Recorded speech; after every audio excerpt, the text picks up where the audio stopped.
Keliaujant po saugomas teritorijas, jose galima rasti išskirtinių, gamtai draugiškų, vietinių gaminamų produktų ir paslaugų.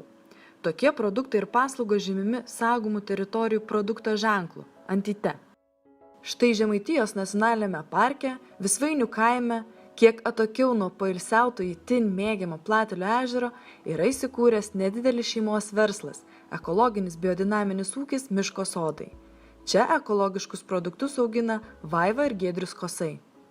Jų pagrindinė prekė – įvairios vaistažolės, žolynų produktai, taip pat ūkyje užaugintos daržovės. Ieškodami sprendimo, kaip padidinti žemės derlingumą, Kosai susidomėjo biodinaminiu ūkininkavimu ir šių principų neapleidžia iki šiol. Ir yra esmė kaip ir pas žmogų, jeigu žarnyne trūksta gerųjų bakterijų ar kažkokių, tai virškinimas stoja, taip pat yra ir su žemė. Jeigu kažkokių bakterijų paviršiui trūksta, jų nėra, ar jos negali išgyventi dėl kažkokių sąlygų, tai augalas negali pasisavinti ir ta simbiozė žemės paviršiuje irgi yra sutrikdyta. Nuo šaltuoju metų laiku Vaiva ir mama audžia, gamina tradicinius žemaitiškus kilimus, kutinius ir kitas grožybes. Vaiva taip pat veda edukacijas apie augalus, tradicinius darželius, vaistažolės, yra parengusi specialią programą tradicinių lėlių gamybai. Šios lėlės ne tik gaminamos tradiciniu rištiniu būdu, bet ir vilki tautinį žemaičių kostiumą. Jų skepetaitės net garsiuosius žemaitiškus ragelius turi. Specialią programą Vaiva yra parengusi ir su kitu Žemaitijos nacionalinio parko produkto ženklo turėtoju, kaimynu bitininku Donatu.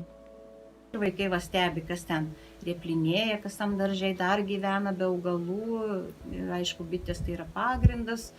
Ir tuomet mes jau kai išsiaiškinam, ką tos bitės ten daro, einam pas Donatą žiūrėti tų bičių.